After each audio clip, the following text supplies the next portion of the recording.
All right, last night I went through chapter and verse about some of the polling. All of that remains exactly the same and has frightened some Labor people that I know in the past 24 hours. We'll debate it all again in a couple of moments' time.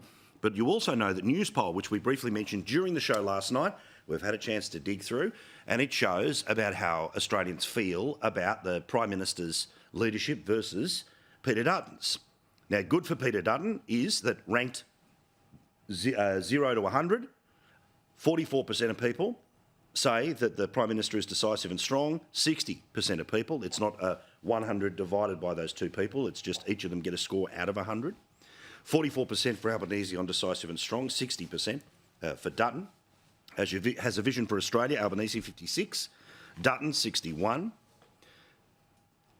Also here about whether they are likeable or not. Well, that's slightly better for the Prime Minister at 55%, Peter Dutton at 40%, and trustworthy at 46 to 41. So that in part is where you'll see the election campaign being fought. One wants to be strong and decisive with a vision for the country. The other's going to be, well, don't you just want to have a beer? I'm the more likeable. The problem is when you've got interest rates that have been where they are for the past 12 months, cost of living that's been ignored for the best part of 3 years, the third Christmas in a row where people struggle, 3 million people this close to homelessness, people don't care about how nice you are.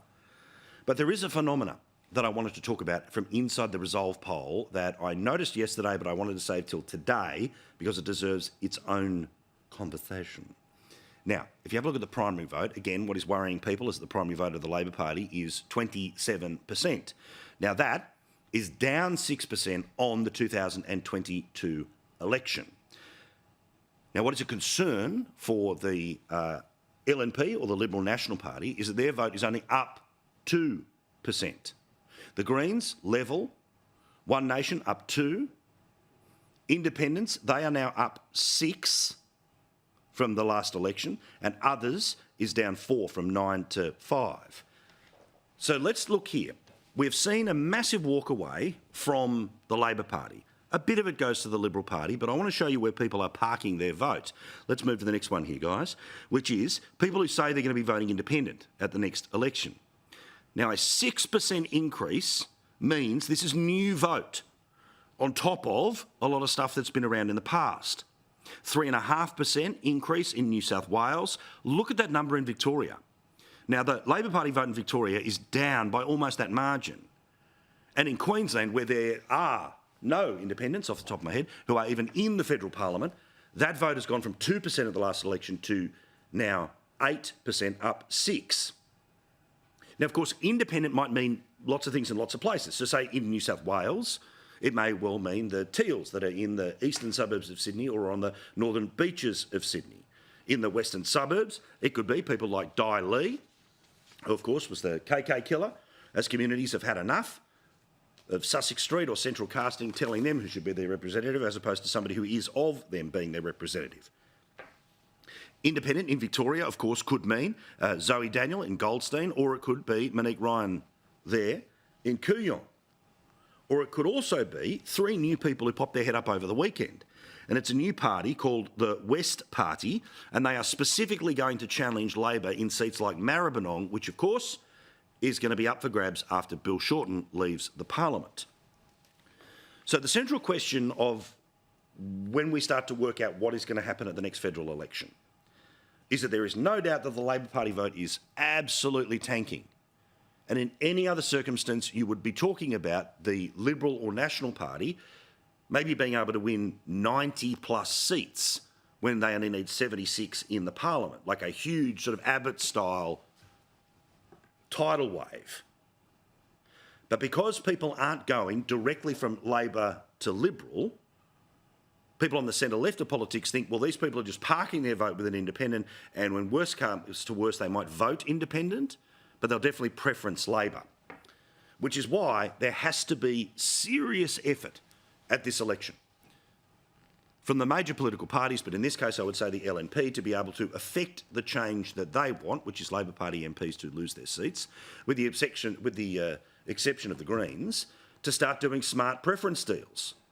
It's also to educate people that whatever you do with your number 1 vote, your number 2 vote is just as important. Put simply, if you are somebody who wants to see the end of this government, we've all heard the new version of MAGA being make Albo go away. If you want that to happen, well, then you have to preference the LNP as the alternative government over the Labor Party, and you'd have to do it with greater priority. Otherwise, you're going to end up with an independent member of Parliament. And, of course, that is just a recipe for minority disaster in both directions. Again, it's your right to vote however and which way you want. I'm just saying that a lot of us sit here and go, well, hang on, look at the 50-50 or look at the 51-49. That calculation is based off what happened at the last election with people's preferences. But if you've got, and if we can bring back that graphic, guys, which was the independent vote nationally and state by state, when you've got huge swathes, like 1 in 10, or even higher than that, moving to independents across the country, particularly in places like Victoria, put a pin in that one, because we're going to have to work out what does independent mean. Does independent mean Teals? They'll say that that's what it means, because they're, of course, the ones with all the media mates. But are there a bunch of other localised independents like a Daly that are not on our radar yet? If you know a local independent who is running for federal parliament and you think they might be behind the surge in the state where you live, send me an email, paul@skynews.com.au. Be fascinated to know what they think about. But also, speaking of polls, let's talk about the political parties and at the end of year, a performance review about how they have performed.